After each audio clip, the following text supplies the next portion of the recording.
Today I'm going to be watching this video. It's called Why German Cities Look Ugly, which I seen this video come up in my recommended and I thought I wanted to watch it because the videos I've seen of German towns and German cities seem to be very beautiful, definitely a lot more beautiful compared to a lot of British towns, especially those places where there's a lot of that very old architecture, really unique, stunning places. But I don't know if this is going to be talking more about that sort of maybe like more modern architecture from the 80s onwards.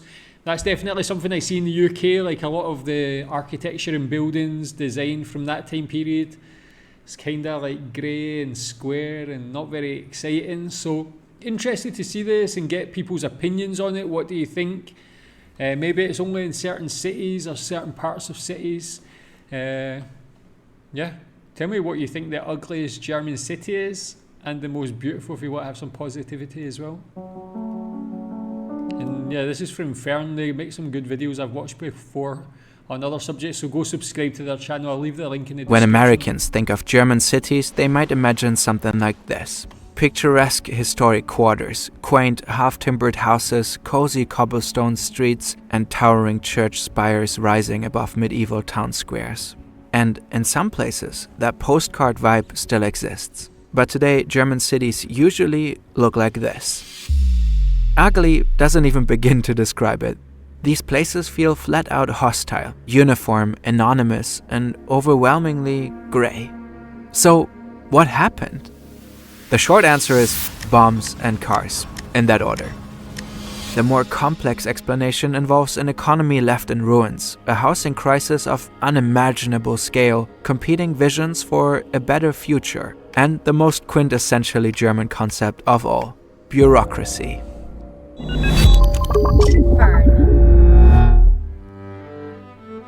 Back in the days of the German Empire, this is what cities looked like. Fancy facades, intricate decorations, and tons of stucco. Up until World War I, architects tried to bring back styles from eras long gone, but still romanticized. Experts explain this as a sort of nostalgic escapism. With the rise of industrialization, noisy factories and smoky mines began to dominate the outskirts of bleak and polluted cities. In response, urban planners designed whimsical, richly ornamented homes as a kind of fantasy retreat from the gritty grind of daily life. Then, in the aftermath of World War I, a radically new idea emerges. In 1919, architect Walter Gropius founds the Bauhaus school in Weimar, an avant-garde university blending crafts and fine arts. A little over 100 years ago, the world's first Bauhaus building is constructed. A prototype for modern living meant to showcase just how innovative and revolutionary Bauhaus ideas could be. The Haus am Horn is something completely new at the time. A minimalist, cube-shaped domestic house with a super functional layout, designed for efficiency and convenience. Yeah, tell me, is there still houses like this, or like the same design? Like I see that one there, so there definitely is somewhere, but how common are they? Have you ever lived in one? Pretty nice piece of history. The sample building sparks significant dissent. Some people openly mock it, calling it everything from a Martian house and a polar station to a public restroom. Others celebrate the concept. After all, Bauhaus is about more than just minimalist aesthetics. It's practical.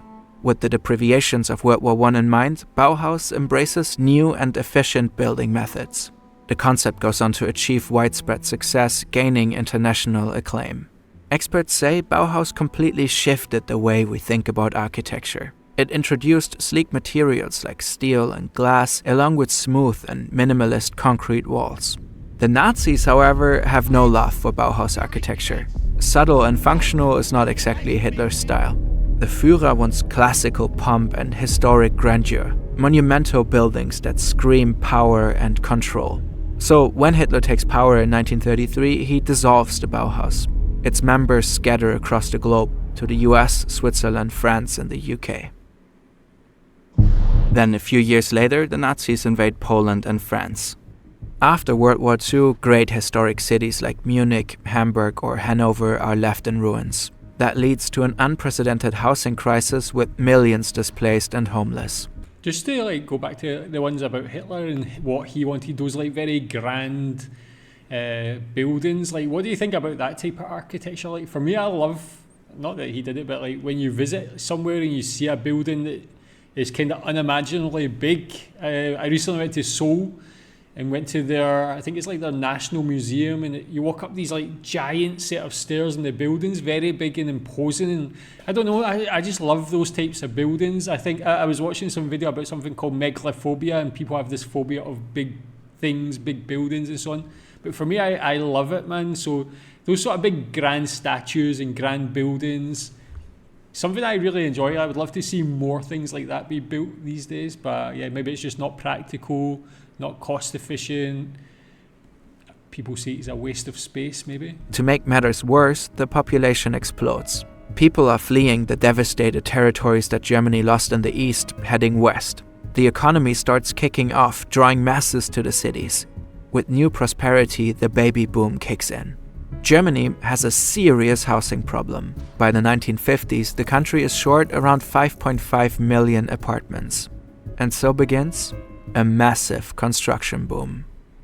Cities have amazing histories. Take, for example, Berlin's Roaring '20s. Say you have a talent for graphic design and capture some of that history in your work. Your friends love your stuff and want to buy some prints. Maybe it's time to professionalize. That's where Shopify comes in. Shopify lets you build your own online store in minutes, so you know what Germany look like. Two sides clash. One advocates for an exact reconstruction that would restore German cities to their historic pre-war splendor. Take Munich, whose beautiful old town attracts millions of international tourists.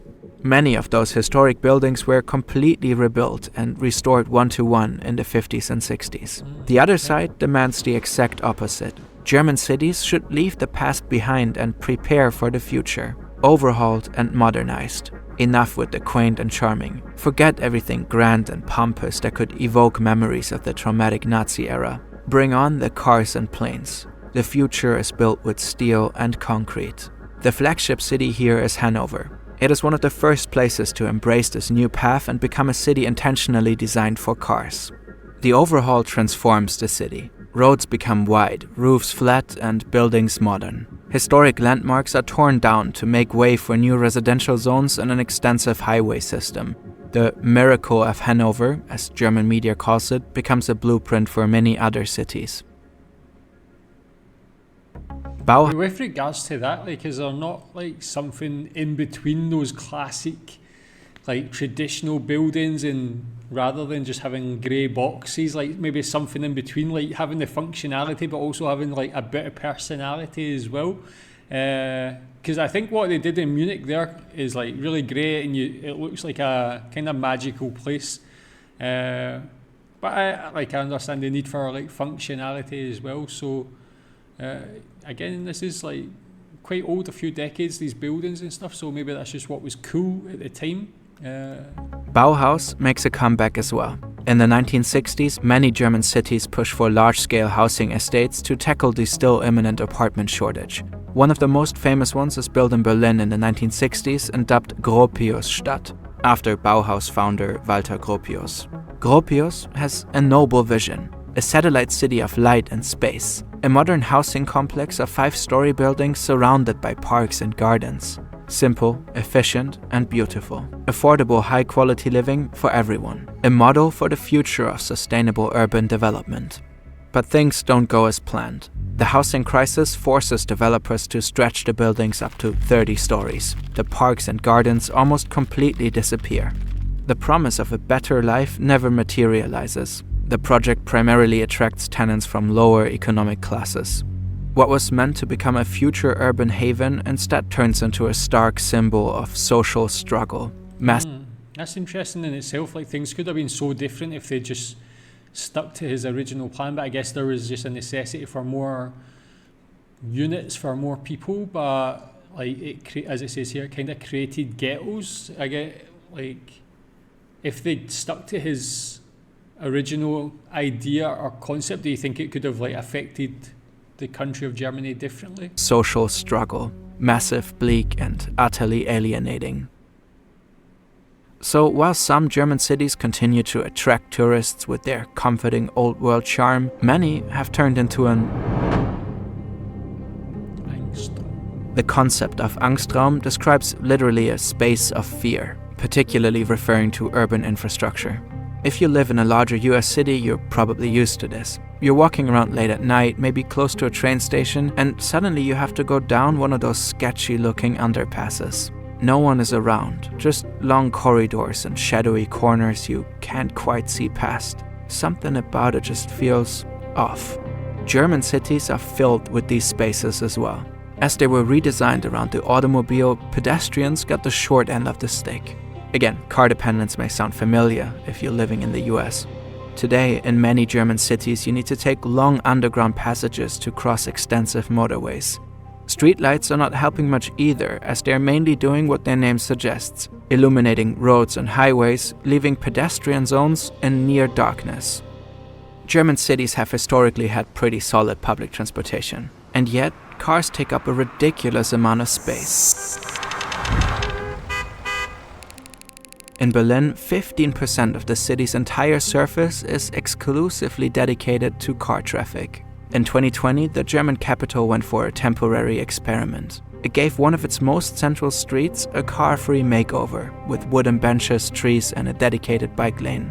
The experiment lasted for 3 years, until Berlin elected a new conservative mayor who scrapped the project. In other countries, cities... That's quite sad to hear. That seems like a cool thing. Yeah, if you're from Berlin or you've been there at that time, how was it? I can only imagine positives from that. Again, like maybe inconvenience to drivers, but again, drivers are always going to find a way. And somewhere where the city's covered in so much road, I'm sure there's plenty of alternative routes to follow. But yeah, having those pedestrianised walkways, it's like always such a nice experience in a city to be able to use those. The mayor who scrapped the project. In other countries, and how did like Berlin? I thought Berlin was a very like progressive, liberal city. Like, why did they vote a conservative leader? Cities are making bolder moves against car dependence. We live in Amsterdam, and there are not just one but two bigger channels constantly gassing the place up for its infrastructure projects, to the point it's a bit excessive perhaps, don't know. Barcelona is combining regular city blocks into so-called super blocks. They are restricting car access and reclaiming space for public areas, parks and playgrounds.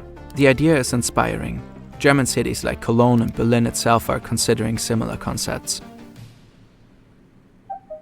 More light, more greenery, less traffic. Sounds like a pretty simple recipe that could massively benefit German cities. Any city, really. Which begs the question, why can't we have both affordable and beautiful cities? Can't we do modern without creating miserable concrete deserts? Exactly. In Germany, a key obstacle is excessive, complex bureaucracy. The construction industry faces rampant regulation, fire safety, noise protection, energy efficiency, and a laundry list of other building codes. Every German state has its own laws covering everything from parking space dimensions to stair width.